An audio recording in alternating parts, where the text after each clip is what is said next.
دوستوں، بزرگوں اور بھائیوں، کچھ چیزیں ایسی ہیں جن کا قرآن مجید نے بارہا تذکرہ فرمایا۔ قرآن پاک کسی چیز کا ایک بار بھی ذکر کر دے تو وہ چیز ہمارے لیے دستور حیات اور منشور زندگی بن جاتی ہے۔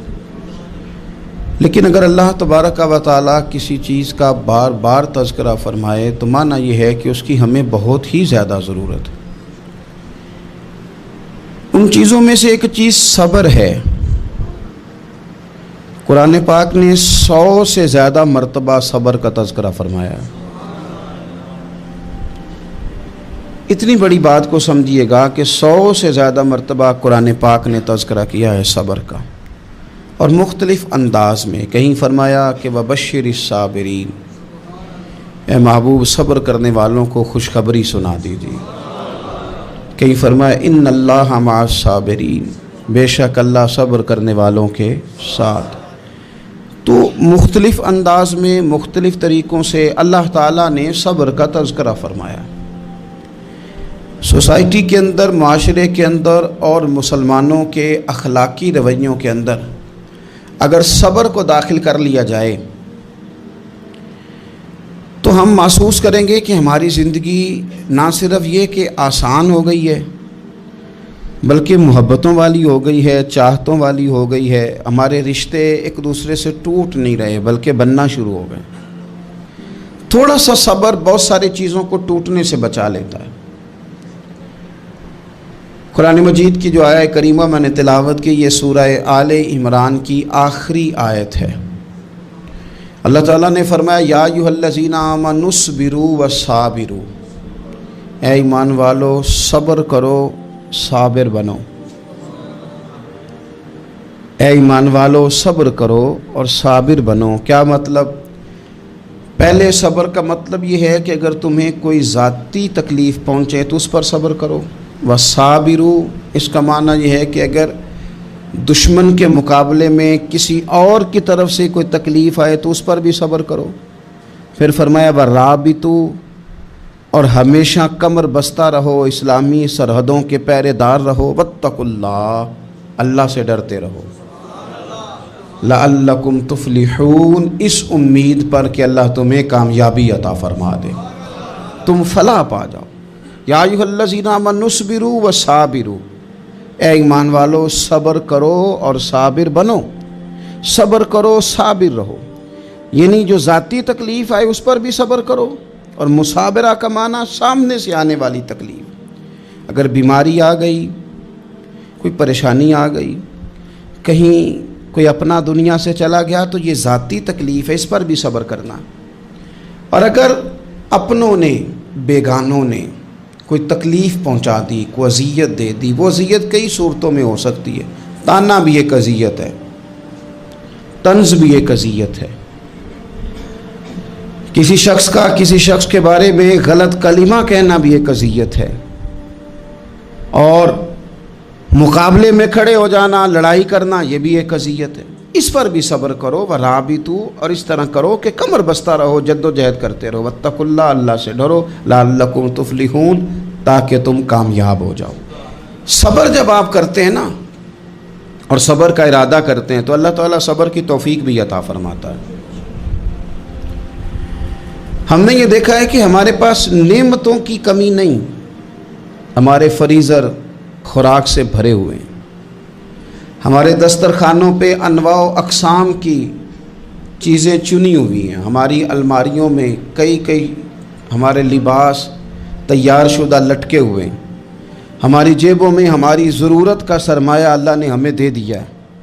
لیکن اس کے باوجود جو لوگ ایک دوسرے سے پیار نہیں کر پا رہے، جو ایک دوسرے کے قریب نہیں جا پا رہے، تو اس کی وجہ یہ ہے کہ صبر نہیں رہا، حوصلہ نہیں رہا، کسی چیز کو برداشت کرنا ہمارے مزاج کا حصہ ہی نہیں رہا۔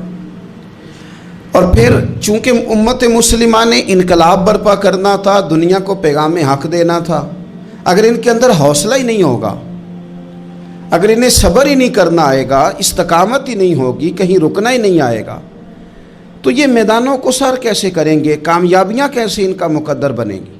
رمضان المبارک میں بھی ماحول یہ ہو کہ افطاری سے 1 گھنٹہ پہلے نظر پوری ٹک جائے گھڑی پہ، اور تھوڑا سا بھی صبر مشکل ہو، اور رمضان المبارک میں سحری کے وقت میں اگر دہی والی دکان پہ بھی جھگڑا ہی ہو رہا ہو، اور شام کو سامان خریدنے میں بھی اگر بحث ہی ہو رہی ہو، تکرار ہو، جھگڑا ہو، تو پھر سیکھا کیا؟ پھر وہ جو ہمیں تربیت دی جا رہی تھی کہ ہم نے صبر کرنا ہے، تو پھر ہم نے اس میں حاصل کیا کیا؟ حدیث پاک سنیں گے، آپ کی طبیعت بڑی ٹھنڈی ہوگی۔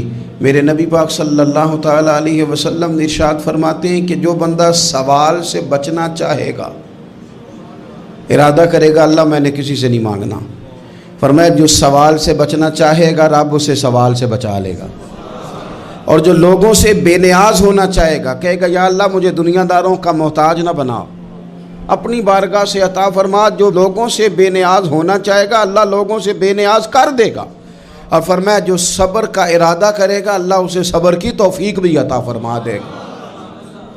ارادہ تو کرے، پروگرام تو بنائے، توفیق تو اللہ دے گا۔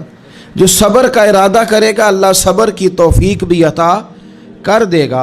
اور حضور صلی اللہ تعالیٰ علیہ وسلم فرمانے لگے، یاد رکھو کسی بندے کو جو بہترین تحفہ دیا گیا ہے نا، اگر کسی کو کوئی بہترین عطیہ ملا ہے تو پھر اللہ تعالیٰ نے اسے صبر عطا فرمایا ہے۔ یہ بہترین تحفہ ہے، اس سے زندگی سنور جاتی ہے، اس سے انسان باوقار اور مطمئن ہو جاتا ہے، اس سے اس کے شب و روز آسانی سے بیتتے ہیں، وہ دنیا کی پک ڈنڈیوں سے آسانی سے گزر کے اللہ کی بارگاہ عالی مرتبت میں سرخرو ہو کر حاضر ہو جاتا ہے۔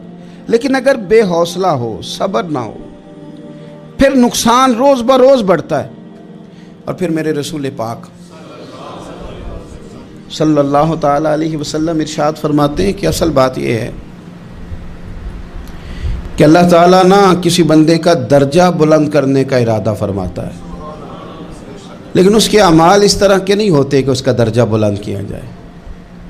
اب رب کیا کرتا ہے، اللہ تعالیٰ اس کو مال کی، جان کی، اولاد کی کسی مشکل میں ڈال دیتا ہے، اس مصیبت پر وہ بندہ صبر کرتا ہے تو اللہ تعالیٰ اس کا درجہ بلند فرما دیتا ہے۔ اعمال اس قابل نہیں تھے کہ درجات بلند ہوں، وہ اعمال کی بنیاد پر نہیں کر سکتا تھا تو اللہ نے کسی مشکل میں ڈال کے نہ اپنے فضل سے درجہ بلند کر دیا۔ اب جو راہ طریقت کا مسافر تھا، جو سلوک کی منازل طے کر رہا تھا، جو اللہ رسول کے قریب جانے چاہ رہا تھا، اس کے لیے کتنی آسانی ہو گئی کہ مجاہدہ تو زیادہ نہ کر سکا، کثرت سے نفلی صوم و صلات کا بندوبست تو نہ کر سکا، تھوڑا سا صبر کیا، رب نے اپنا اور اپنے محبوب کا قرب عطا فرما دیا۔ تو یہ تو آپ صبر کرنے کے لیے جب نکلے ہیں تو آپ نے تو رب رسول کو پا لیا ہے۔ یہ صبر تو وہ والا سفر ہے جس کی جو منزل ہے وہ اللہ رسول کا قرب ہے۔ ہم لوگ تھوڑی تھوڑی باتوں میں حوصلہ ہار جاتے ہیں، صبر چھوڑ جاتے ہیں، پریشانی بڑھ جاتی ہے، پتہ نہیں ایسے محسوس ہوتا ہے کہ جیسے یہی بندہ دنیا کا سب سے دکھی بندہ ہے۔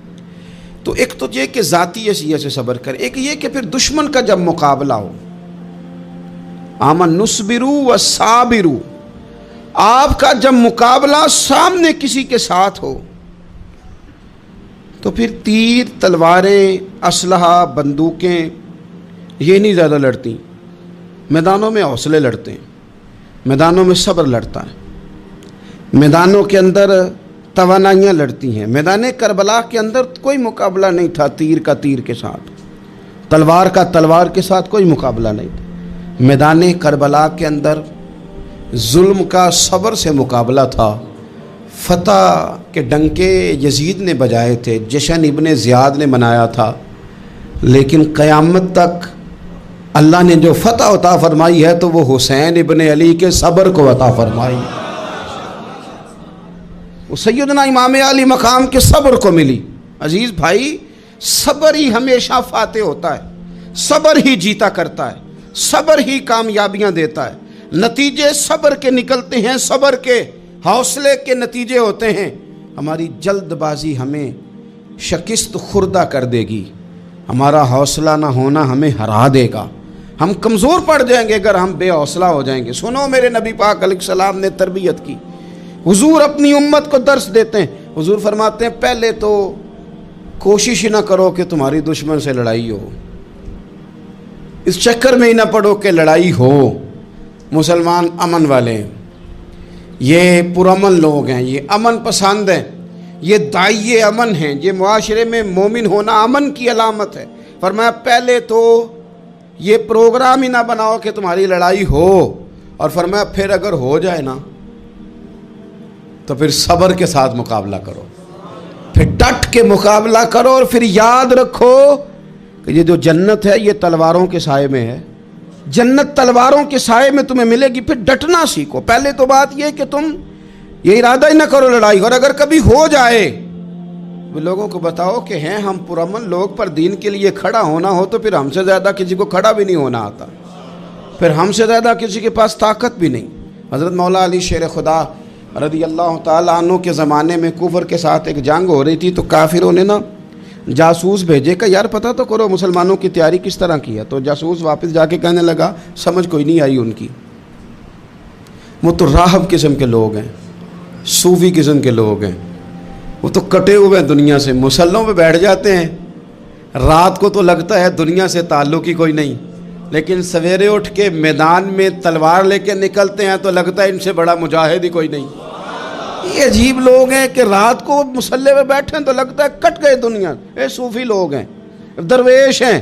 یہی مسلمان کی شان ہے، ہو ہلکا یاراں تو برے شم کی طرح نرم، رزم حق کو باطل ہو تو فولاد ہے مومن، ادھر آ ستمگر ہنر آزمائیں تو تیر آزما، ہم جگر آزمائیں، ہم تجھے اپنا حوصلہ بتاتے ہیں کتنا، دیکھ ہمارے حوصلے سے ٹکرا کے دیکھ یہ کتنا طاقتور اور مضبوط ہے۔ تو عزیز بھائی، اگر زندگی میں آپ کو صبر کرنا آ گیا، میں بڑے دنوں سے یہ عنوانات بیان کر رہا ہوں، اور آج تو خصوصی طور پر رمضان شریف کے اس جمعے میں اپیل کرنا چاہتا ہوں آپ سے کہ کمزور باتیں کرنی چھوڑ دیں، مایوسی کے جملے اپنی زندگی سے نکال دیں۔ ہم مسلمان ہیں، آپ بیمار ہو گئے ہیں تو یہ بھی خدا کا فضل ہے، گناہ معاف ہوں گے۔ اگر اللہ تعالیٰ نے فقیر بنا دیا، غریبی آ گئی ہے تو یہ بھی فضل ہے، امیروں سے پہلے جنت میں جائیں گے۔ اگر اللہ تبارک و تعالیٰ نے کسی جگہ آپ کو مکان نہیں دیا اور دوسرے کو دے دیا ہے تو آپ وہ لوگ ہیں جو عظیم سنت ادا کر رہے ہیں سیدنا بلال حبشی کی۔ اگر کسی جگہ کوئی کمزوری آ گئی ہے، کوئی پیچھے رہ گئے ہیں تو یہ خدا کا فضل ہے۔ اللہ تعالیٰ نے چاہا ہمارے لیے جو فیصلہ تو ہم اس پہ راضی ہیں، لیکن اپنی زندگی میں اور شکوے اتنے بڑھا لیے ہم نے، اتنے بڑھا لیے کہ لوگوں سے شکوے کرتے کرتے رب رسول سے بھی شروع کر دیے۔ غلام بھی کبھی شکوہ کرتا ہے، آقا کا بھی شکوہ ہوتا ہے، بندہ بھی کبھی شکوہ کرتا ہے، رب کا بھی شکوہ ہوتا ہے، یہ بھی کبھی ہوتا ہے۔ آپ نہ مانے پر یہ شکوہ ہے کہ میں بڑے ڈاکٹروں کے پاس گیا ہوں آرام نہیں آیا، نہ مانے پر یہ شکوہ ہے میں نے کبھی کسی کو ستایا تو نہیں پر میرے حالات نہیں ٹھیک ہوتے۔ آپ نہ مانے پر یہ شکوہ ہے کہ فلانے کے پاس دولت زیادہ ہے، اس نے پتہ نہیں وہ آگے نکل گیا اور میں پیچھے رہ گیا، نہ مانے پر یہ شکوہ ہے۔ کس سے کر رہے ہو؟ رب رسول سے؟ او آس بولے تے او دی مہربانی، اساں تے لاڈ ہی لڑاونے نے۔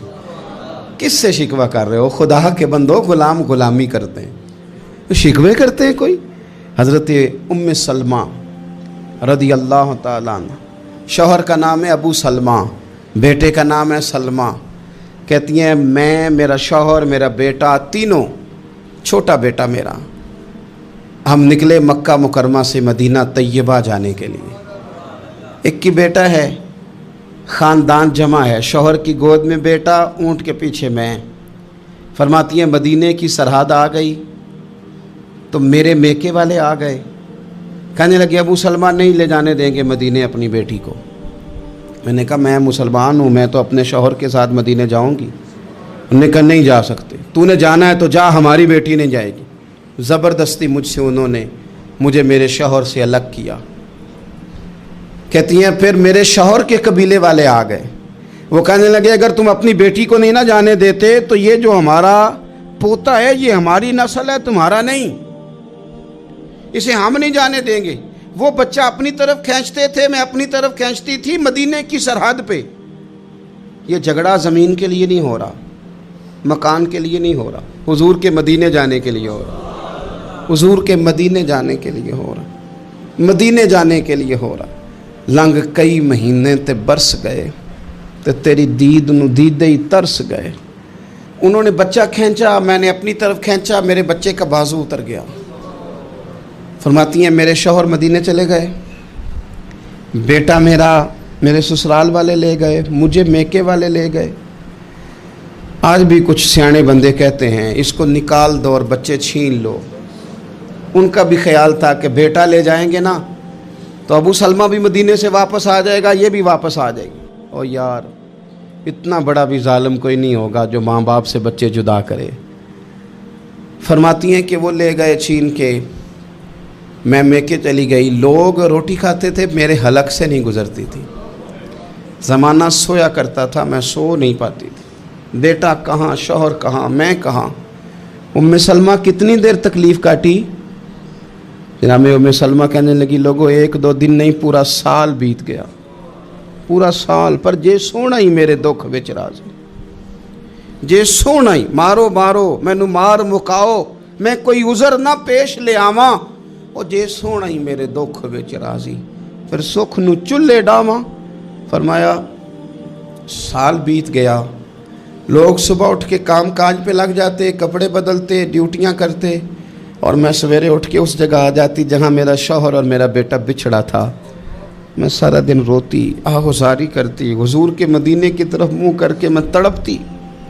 سال بیت گیا، سال، ایک ہفتہ نہیں نکلتا بچوں کے بغیر۔ بڑے بڑے سیانے لوگ پردیس جاتے ہیں تو بچوں کی فوٹو دیکھ دیکھ کے روتے ہیں، لیکن کہتی ہیں ماں تھی، بیٹا بچھڑا اور پھر بیٹا بیمار ہو اور ماں سے جدا ہو، کتنی تکلیف کا منظر ہے۔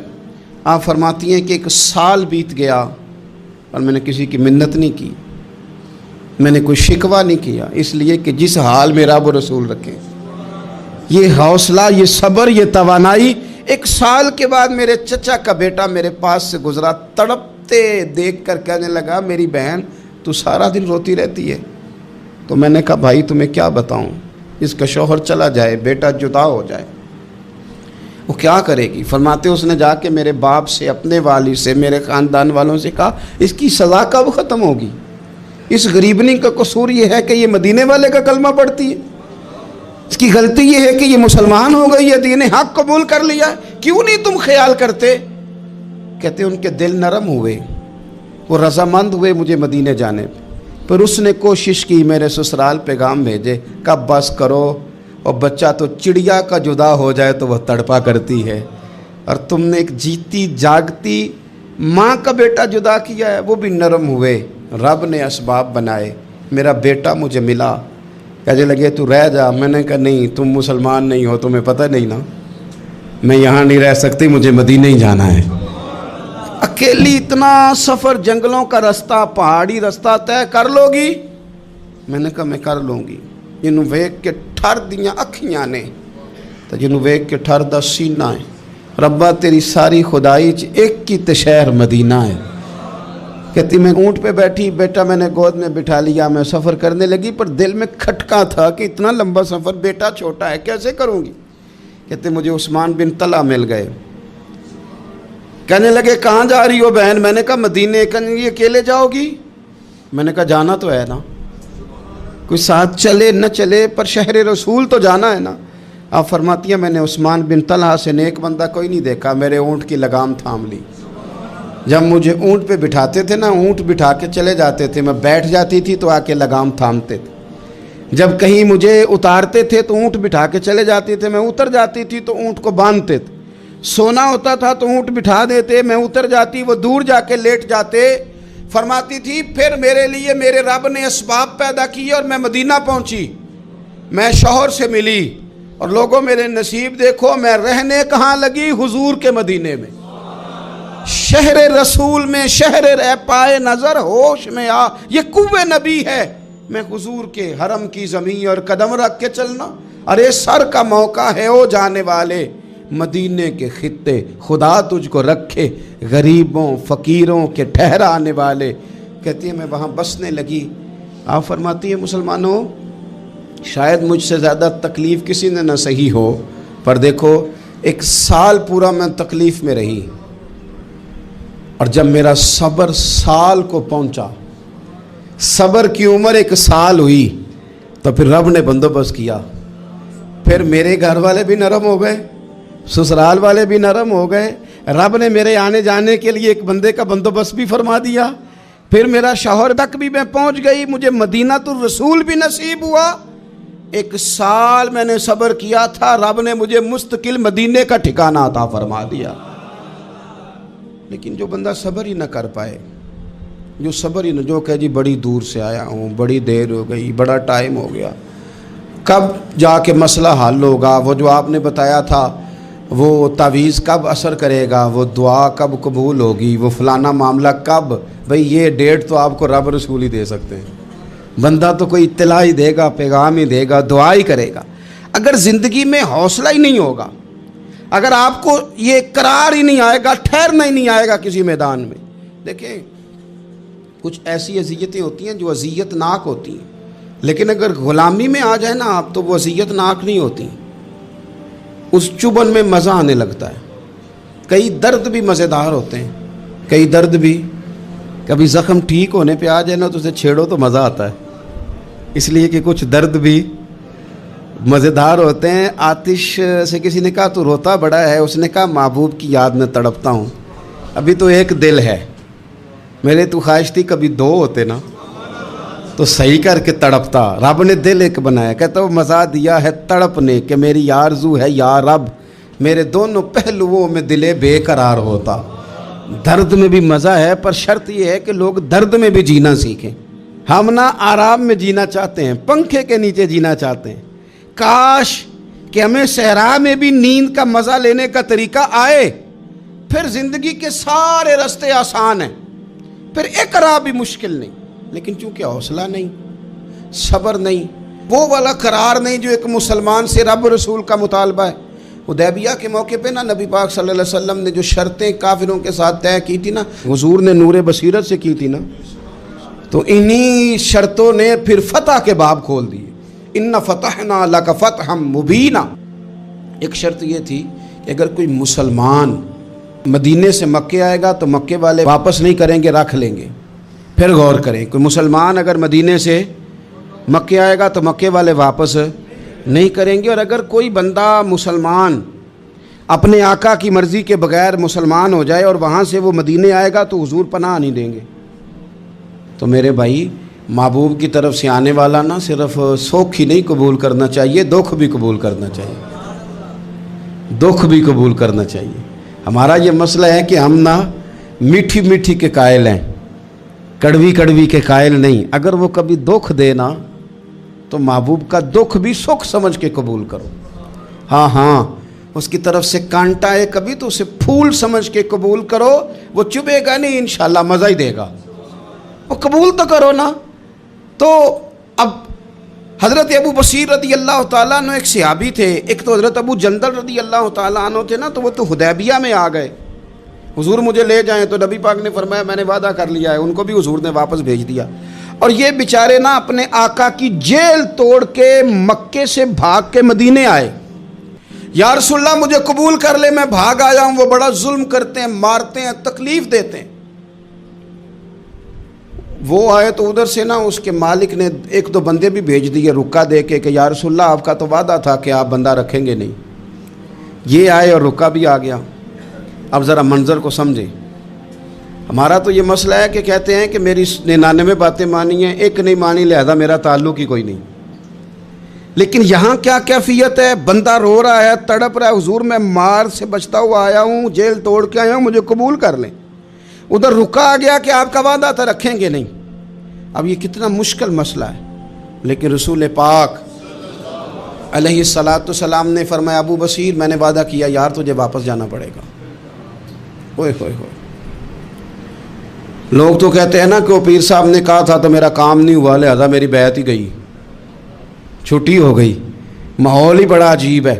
حضور نے فرمایا واپس جا, لیکن جے کر یار دے نام دا ملے مینا, پھر انہوں چولی پا لئیے مینے نو پنجے سٹیے نا. جے کر یار دے نام دا, سامنے والے نے تانا سمجھ کے دیا تھا, پر یار کے نام کا تھا نا. اس نے کہا لا صحیح, سونے کے نام کا ہے نا, تانا ہوا تو کیا ہوا. جے کر یار دے نام دا ملے مینا, انہوں چولی پا لئیے پنجے سٹیے نا. تے جے کر یار دے نام دی ملے سولی، پھر جھوٹا جھوٹ لئیے تے پیچھا ہٹیے نہ، جھوٹا جھوٹ لئیے۔ اب لکھنے والے کا بھی اپنا انداز ہے نا، کہتے ہیں یہ بھی میرے لیے جھولا ہی ہے، یہ بھی آرام کی جگہ ہی ہے، جھوٹا جھوٹ لئیے تے پیچھا ہٹیے نہ۔ حضرت ابو بصیر رضی اللہ تعالیٰ عنہ سے حضور نے فرمایا واپس جانا ہے، کہ سونے ٹھیک ہے، کوئی شکوہ نہیں، کوئی گلہ نہیں، یہ بھی میرے محبوب کا حکم ہی ہے۔ اور کیا بات ہے، میرے نبی وعدوں کے پکے ہیں، کیا بات ہے، حضور نے جو کہا کر کے دکھایا۔ کہتے ہیں میں واپس جا رہا تھا، ایک دو بندے ساتھ تھے، جب مدینے کی حد گزر گئی نا، حضور نے تو کہا تھا نا مدینے میں پناہ نہیں دینی، تو میں نے اس سے کہا یار تلوار بڑی سونی ہے، ذرا دکھانا۔ اس نے دکھائی تو ایک کی میں نے گردن کاٹ دی، دوسرا ویسے ہی بھاگ گیا، اور بھاگ کے حضور کے پاس آیا، جی اس نے تو مار دیا ہے۔ تو سرکار فرمانے لگے میں نے تو وعدہ پورا کیا تھا نا، تم سے نہیں سنبھالا گیا تو معاملہ تمہارا ہے۔ اب حضرت ابو بصیر رضی اللہ تعالیٰ عنہ واپس آئے، عرض کی حضور اب میرے لیے کیا حکم ہے؟ حضور نے فرمایا میاں حکم وہی ہے، مدینے میں ہم نہیں رکھ سکتے، تم مدینے میں صحابہ تھے نا، حضور کی باتوں سے خوشبو لیتے تھے، مدینے میں نہیں رکھ سکتے۔ حضرت ابو بصیر کہتے ہیں میں مدینے کی سرحد سے نکل گیا، اس جگہ چلا گیا جو نہ مکے کی ریاست میں تھا نہ مدینے کی، ایک مقام ایس تھا جہاں میٹھے پانی کے کنویں تھے، وہاں رہنے لگا۔ حضرت ابو جندل کو پتہ چلا کہ ایک نیا ٹھکانہ بن گیا، وہ بھی جیل توڑ کے آ گئے، 70 بندے آ گئے، وہاں سے قافلے گزرتے تھے کافروں کے، یہ بھی مسلمانوں کو تنگ کرتے تھے، اگر مکے سے کوئی قافلہ گزرتا تھا تو ہم نے بھی ان کو پکڑا، کافر کا مال مال غنیمت اسباب بن گیا۔ اور وہ جب قافلہ لے کے آتے تھے تو ڈرے ہوتے تھے، اور ان کو تو ستایا تھا نا، کہتے ہیں ہمیں ستایا بڑا تھا، ہم تو انقلابی بن گئے تھے، ہم تو رکھ لیتے نا، بڑی منت کرتے، بڑی جان مشکل سے چھڑاتے، 70 بندے ہو گئے، پھر 300 ہو گئے۔ تب وہ بصیر کہتے ہیں دنیا مدینے جاتی تھی لیکن ہم تڑپتے تھے، ہم تڑپتے تھے، روت لنگ گئی ہے پھر باہر آندی تے اج چٹھیاں مدینے آئیاں نہیں، ہم تڑپتے تھے کہ یار کوئی موقع ملے، روز رات کو روتے تڑپتے۔ 300 انقلابیوں کا جتھا صبر سے بیٹھا ہے مدینے کی سرحد پہ، اندر آنے کی اجازت نہیں، پر غلامی میں روز اضافہ ہو رہا ہے۔ صبر دیکھو، غلامی میں روز اضافہ ہوتا ہے۔ تنگ آ گئے کافر، پہلے بڑی ڈینگیں مارتے تھے کہ دیکھو ہم نے کیسی شرط منوائی ہے، کیسی شرط منوائی ہے کہ ان کا بندہ آئے گا تو ہم واپس نہیں کریں گے، ہمارا جائے گا تو انہیں کرنا پڑے گا۔ پھر اتنے تنگ آئے کہ خود آ کے کہنے لگے حضور مہربانی کریں، یہ شرط تو ختم کریں نا، اور ان 300 کو تو مدینے بلائیں، مہربانی فرمائیں۔ حضور بڑے خوش ہوئے، آج غلاموں کے نام پیغام لکھا، غلاموں کے نام پیغام لکھا، چٹھی لکھی حضور نے۔ چٹھی کس چیز کی لکھی؟ آ جاؤ یار مدینے آ جاؤ، چٹھی آئی مدینے آنے کے لیے۔ حضرت ابو بصیر کے نام چٹھی گئی، آ جا یار مدینے، آ جا تیرے نام پیغام سب لائی ہے سرکار نبی سے، اور آیا ہے بلاوا مجھے دربار نبی سے۔ پیغام آیا۔ حضرت ابو بصیر اتنے بیمار تھے کہ نزع کا عالم تھا، لیکن اس عالم میں بھی انتظار تھا۔ اس آخری ویلے اکھیاں میریاں رات تکنائے تیرا، تیرا تے سجنا کچھ بھی نہیں جانا، یہ پا جاویں ایک پھیرا،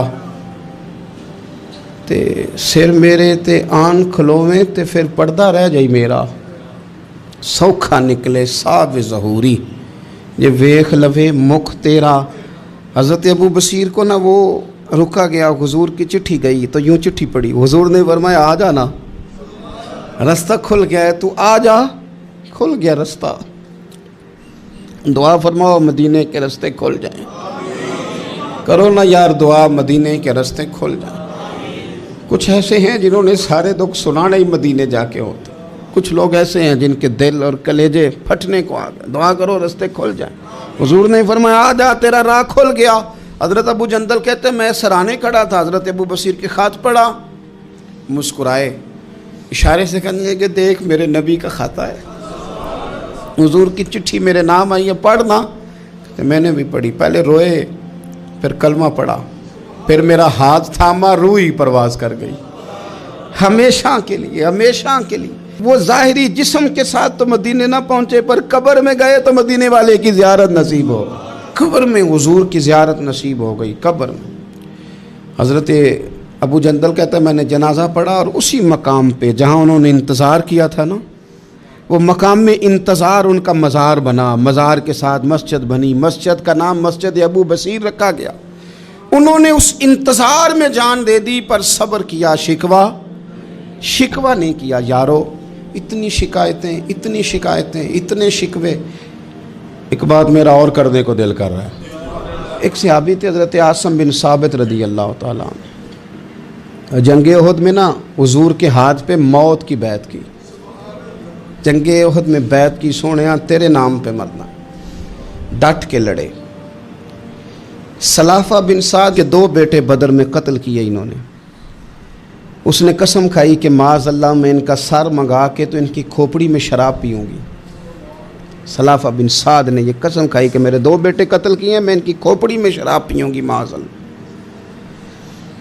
ایک قبیلہ غزیل تھا، انہوں نے احد کے بعد حضور سے کہا کچھ قاری ہمیں دے دیں، ہم نے قرآن سیکھنا ہے۔ تو نبی پاک نے کچھ بندے بھیجے تو عاصم بن ثابت کو بھی بھیجا، لیکن انہوں نے دھوکہ کیا، وہاں جا کے ان کو گرفتار کر لیا۔ جب گرفتار کر کے مکے والوں کے ہاتھ بیچنے لگے تو حضرت عاصم بن ثابت نے تلوار نکال لی، فرمانے لگے میں کافر کا قیدی ہو کے جینے سے بہتر ہے شہادت کی موت مر جاؤں۔ کافروں کا قیدی لڑے اور فرمانے لگے میرے کمان میں تیر باقی ہے، میں لڑوں گا اور اتنا لڑوں گا کہ تمہیں پتہ چلے گا مجھے لڑنا آتا ہے۔ اور فرمایا میں صبر کروں گا اور صبر کر کے دکھاؤں گا، میں ڈٹوں گا اور تمہیں ڈٹ کے۔ اکیلا بندہ میدان میں ڈٹ گیا، اکیلا۔ جب تیر ختم ہو گئے تو پھر نیزہ نکال لیا۔ یہ بات آپ کو اس لیے سمجھا رہا ہوں کہ کچھ لوگ کہتے ہیں جی میں اکیلا کیا کروں، تو یہ آخر میں یاد رکھیں کہ صبر آپ نے کرنا ہے چاہے اکیلے بھی رہ جائیں، حوصلہ کرنا ہے چاہے اکیلے بھی رہ جائیں۔ اکیلے لڑے، تیر ختم ہو گئے تو نیزہ نکال لیا، خوب لڑے۔ اب اس نے قسم کھائی تھی کہ میں نے ان کی کھوپڑی پہ معاذ اللہ کھوپڑی منگانی ہے، سر منگانا ہے، اور یہ جو لے جا رہے تھے دھوکے کے ساتھ یہ بھی بیچنے لے جا رہے تھے۔ تو جب تھک گئے نا اور چاروں جانب سے جسم میں تیر پہ وسط ہو گئے تو دعا مانگی، اکیلا بندہ اور صبر کا مقام، دعا مانگی، کہا اے اللہ میں نے آخری دم تک تیرے دین کی حفاظت کی ہے، اب تو میرے جسم کی حفاظت کرنا، ان کے ہتھے نہ چڑھ جائے میرا جسم۔ حضرت عاصم بن ثابت رضی اللہ تعالیٰ عنہ شہید ہو گئے۔ کافر قریب گئے جسم پکڑنے کے لیے، گرفتار کرنے کے لیے، سر کاٹنے کے لیے، تو شہد کی مکھیاں آ گئیں، پورے جسم پہ قبضہ کر لیا۔ قریب جاتے تو مکھیاں لڑتی، کہنے لگے پیچھے ہٹ جاؤ، شام ہوگی نا توڑ جائیں گی، پھر ہم سر کاٹ لیں گے۔ شام تک چاروں جانب بیٹھے رہے، نہ کوئی ہوا آئی، نہ کوئی بادل برسا، نہ کوئی طوفان آیا۔ شام کو انہوں نے اٹھانا تھا، ایک ریلا آیا پانی کا اور جناب عاصم بن ثابت کی لاش مبارک کو بہا کے لے گیا۔ میرے رب نے اس میدان میں بھی یہ بتلایا کہ جو صبر کرے نا رب اس کے جسم کی بھی حفاظت فرمایا کرتا، کہ جسموں تک کی آخری دم تک اللہ کی مدد ان کے شامل حال رہتے۔ ربنا افرغ علینا صبرا وثبت اقدام۔